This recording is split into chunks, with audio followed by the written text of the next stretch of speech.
Is Lightning Lane worth it at Disney's Hollywood Studios? That is a great question. There is no simple answer. Hi, it's Dan from Nancy and Dan Travel to Disney. We are also the founders of the original Disney for Seniors online community, both on Facebook with over 68,000 members, and now with our own companion website. There are many great videos here on YouTube showing you how to actually use Disney's Lightning Lane app for the single pass and multi-pass options. And that includes videos from Disney themselves. Yet, there are not too many videos out there to determine if these Lightning Lane options from Disney are worth the cost, especially for seniors. And the cost does vary by Disney theme park and day. Nancy and I were at Disney's Hollywood Studios during Thanksgiving week of 2024, usually a busy time at the parks. This video will show you what we paid for the Lightning Lane single pass and multi-pass, our initial attraction selections, time we saved not by using the standby lane at the attractions where we used the Disney's Lightning Lane, breaks we were able to take because we were not standing in the standby lines, and our overall experience results. Hopefully, whether you are a senior or not, this helps you decide if Disney's Lightning Lane single pass or multi-pass or both are a good choice for you. If this video is helping you, please do give it a thumbs up and share it with your friends so it can help them as well. So, what did we actually purchase? Or should I say, what did Nancy actually purchase for the two of us? Again, thank you, honey. On November 15th, 2024, as the screen pictures from the Disney email confirmation shows you, Nancy purchased our Lightning Lane single and multi-passes for our day on November 25th. First, Nancy purchased the single pass for Star Wars Rise of the Resistance at a cost of $25 for each of us, plus tax. Then she purchased the multi-pass for Disney's Hollywood Studios on the same day at a cost of $32 per person, plus tax. Our total cost was, including tax, as you can see, $121.42. Wow. Did we get our money's worth? As Slinky Dog says, here we go. Let me show you from the Walt Disney World app on my smartphone what selections Nancy made for us. With the first multipass Nancy selected, the Twilight Zone Tower of Terror, a favorite of ours, starting at 8:55 a.m.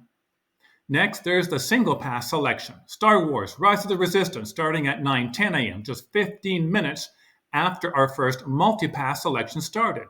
Nancy's next selection was our second multi-pass selection, Slinky Dog Dash, and Nancy's third multi-pass selection starting off our day at Disney's Hollywood Studios was Toy Story Mania, commencing at 11:25 a.m. We did overlap reservations between the single lane and multi-lane reservations, but you cannot overlap two multi-lane reservations when making your initial selections. At least we could not. First up then, the Twilight Zone Tower of Terror. This one has always been a favorite of Nancy and mine. The standby entrance was at 45 minutes, so this is the time we saved from our first multi-pass selection. Each time, the ride is different for us. So each time we see the elevator indicators displaying it is returning down to the basement, excitement builds.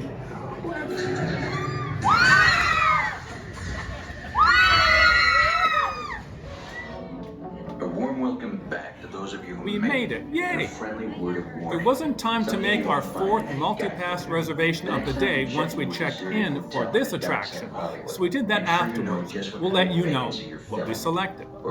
We are over there in the middle row, over on the left in the picture, with me taking a picture. Our first Lightning Lane reservation was at 8:55 a.m. We will use this now to see how long our day at Disney's Hollywood Studios was to determine if the cost was worth it. Can you tell now what our next attraction is?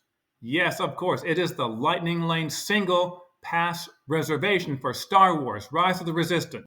Notice that the standby wait time sign cannot be captured by my camera, yet I can tell you that the wait time was 40 minutes for this attraction. This is such a long and technology-wise complex attraction, and Disney has got it right. It is such an immersive experience, which what makes this attraction so in demand. BB-8, is everyone assembled? Good. Should we be in flight prep? recruits, thank you for joining the cause. You're on board now. Transport is away in 30 seconds.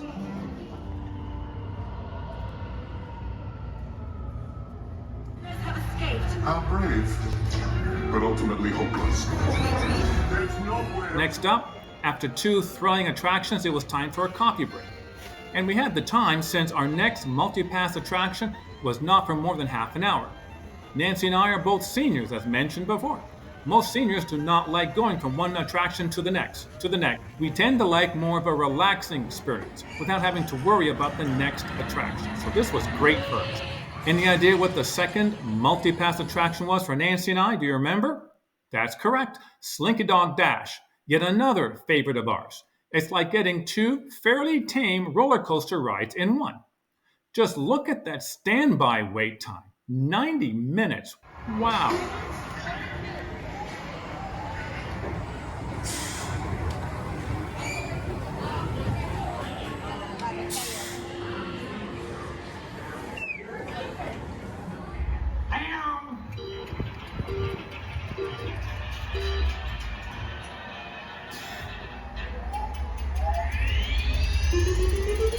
Here we go.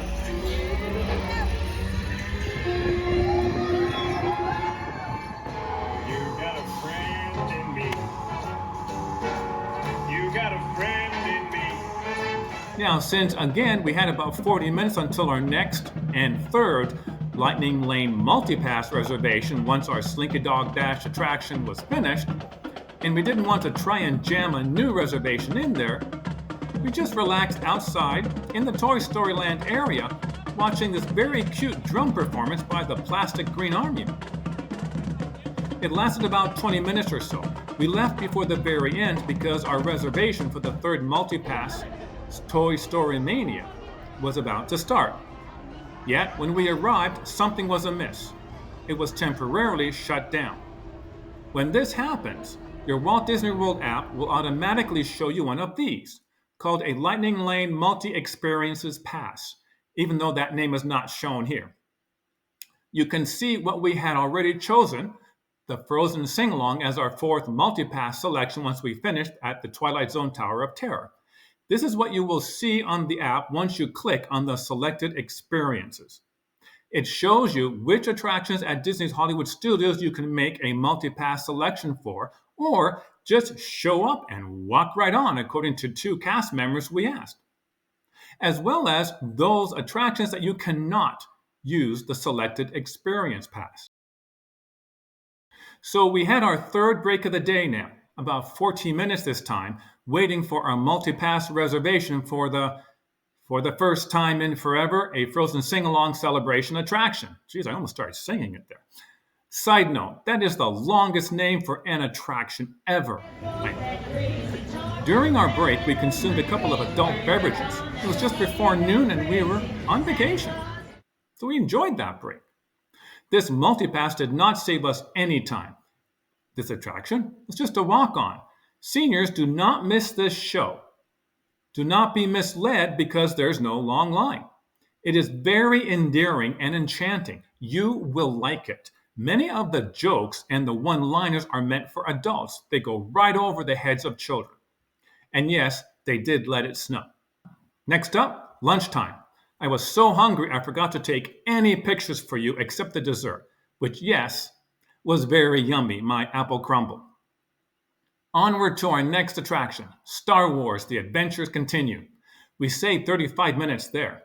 We really enjoy Disney updating the scenes every now and again to keep this attraction current. Please pay attention to the following safety information. When the automatic doors have opened, please proceed directly across the ramp into the cabin. Continue to move all the way across your aisle, filling in every available seat. Galactic regulations require that all carry-on items be safely stowed beneath your seats. To fasten your restraint... Next, since it was right next door and is apparently leaving us soon, we headed over to Muppet Vision 3D. We did not use a multipass reservation for this since it was just a walk-on. Put on your glasses, Statler. Yeah. Hey, look! Look at the guy in the goofy mask! That's not a mask. Oh, sorry, lady. Always enjoyable. Next up was our true fourth multipass reservation of the day, Mickey and Minnie's Runaway Railway. Here was a 50-minute standby line wait.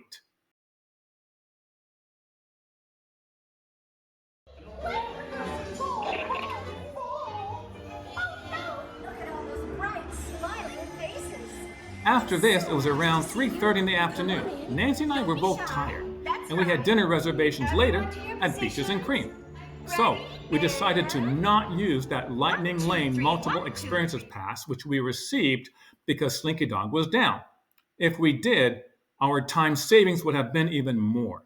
Instead, we just walked back to Disney's Boardwalk where we were staying. So let's recap. Our first Lightning Lane reservation started at 8:55 a.m. We finished our last attraction at 3:45 p.m. What did we accomplish in just under 7 hours at Disney's Hollywood Studios? Here are all the attractions, the breaks, and the lunch we experienced at during this time.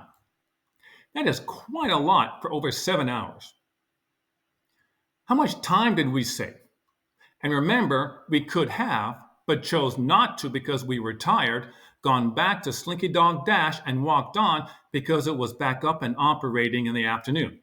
Had we done that, we would have saved a lot more time, at least 30 minutes, if not more. And there now, once again, is our cost per person.